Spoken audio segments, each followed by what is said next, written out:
Edmund and Terry would never have believed that a staircase could be so long. Down and down they went for more than an hour, down and down, through a half-darkness occasionally broken by red and green electric lights. "It's just like the signals in the underground," said Edmund. "What a long way we've come." "Are you frightened, Fattypuff?" jeered Terry. Edmund said nothing, and there was no sound apart from the rumble of the staircase.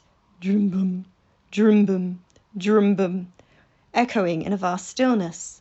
At length they saw, a long way below them, a semicircle of light, such as one sees at the end of a tunnel.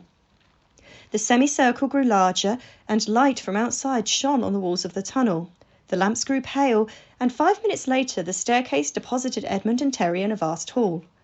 At the foot of the stairs there were 2 soldiers with rifles. They looked funny, because one of them was short and very fat, and the other tall and very thin.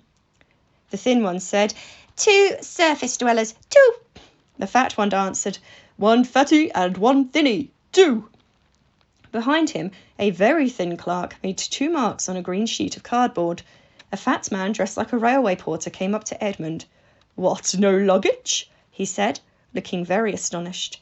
"No," said Edmund, "we're going straight back home." The fat man went away. A great many travellers were crossing the hall, and as they were all going in the same direction, Edmund and Terry followed them. On the wall were large signs which said, "To the boats." The 2 boys were immediately caught up in the crowd.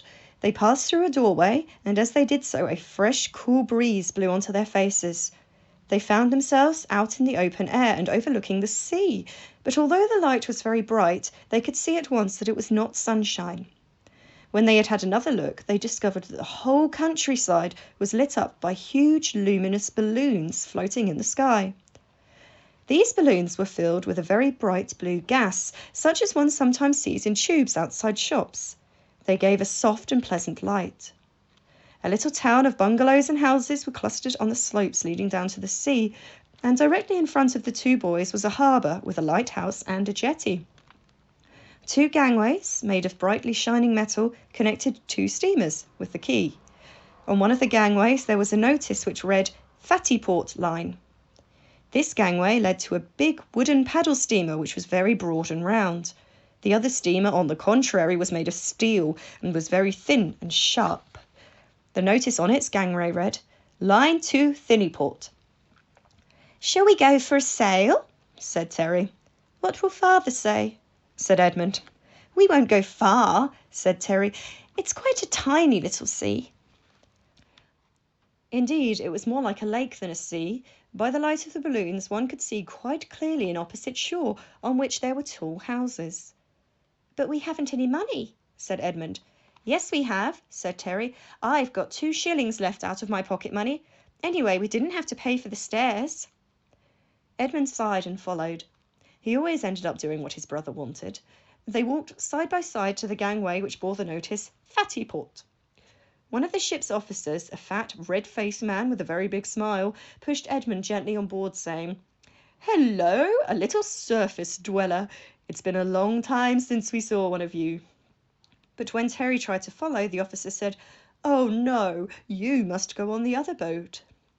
"But we always go together," said Terry. "On the surface, perhaps," said the officer, "but you can't do that here. He's a Fattypuff and you're a Thinifer. There's no doubt about it. If you don't believe me, you can weigh yourselves. There's a scale just over there. But hurry up if you want to take the other boat. It's just getting ready to start." At that moment, the other boat blew several blasts on its whistle. Terry never took long about making up his mind. He rushed to the second gangway, which was just being pulled in, and in 2 jumps was aboard the second boat. Her engines had already started, the screws were churning up the water, and the sailors were casting off the mooring lines. Amid all this noise, Terry heard a voice crying, "Ho, hi, hi!" He ran towards the stern of the steamer and saw the other steamer making off in the opposite direction, as fast as its big paddle wheels could drive it. And there was Edmund, standing on a sofa and waving a handkerchief with tears in his eyes. Terry fumbled in his pocket, but couldn't find anything but a small and very crumpled bag of licorice, which he had bought the day before on his way home from school. So he waved the bag of licorice. The other passengers looked at him in surprise, but he didn't mind that. He was very unhappy at being separated from his brother. What would become of him now that he was all alone and surrounded by strangers?